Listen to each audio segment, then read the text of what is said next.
நான் என்ன பதில் சொல்லணும்? நான் உங்கள் அளவுக்கு மென்மையானவன் இல்லை. எனக்கு இப்படி தான் தோணுது. எனக்கு தெரிஞ்சது தானே நான் பண்ண முடியும். உங்களை மாதிரியே நான் பண்ணிட்டேன்னா, உங்களை மாதிரியே பண்ணுறதுக்கு தான் நீங்கள் இருக்கீங்களே, நான் எதுக்கு?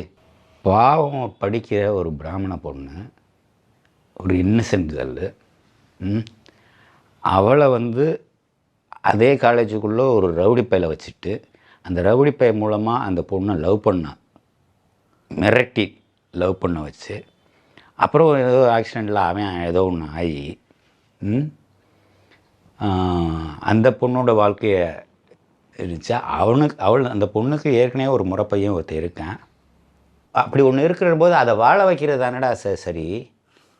இப்போ அவனும் தான் வாழ்க்கையும் கெடுத்து, அந்த பொண்ணு வாழ்க்கையும் கெடுத்து, அந்த இன்னொருத்தனோட வாழ்க்கையும் கெடுத்து, கடைசியில் திரும்ப பைத்தியக்காரனாகவே கொண்டு போய் சேர்க்குறியே. எப்படி அவனுக்கு இப்படியெல்லாம் குரூரமாக சிந்திக்க வருது? அந்த பெண் கதாபாத்திரம் ஹீரோயின் நீ பெத்த புள்ள, நீயே கழுத்தை நெரிச்சு கொண்டுருவியா?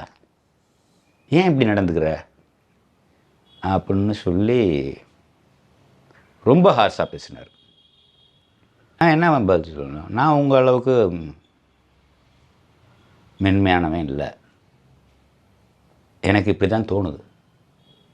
எனக்கு தெரிஞ்சது தானே நான் பண்ண முடியும். உங்களை மாதிரியே நான் பண்ணிட்டேன்னா, உங்களை மாதிரியே பண்ணுறதுக்கு தான் நீங்கள் இருக்கீங்களே, நான் எதுக்கு? பாரம்பரியமான KTV true value groundnut oil.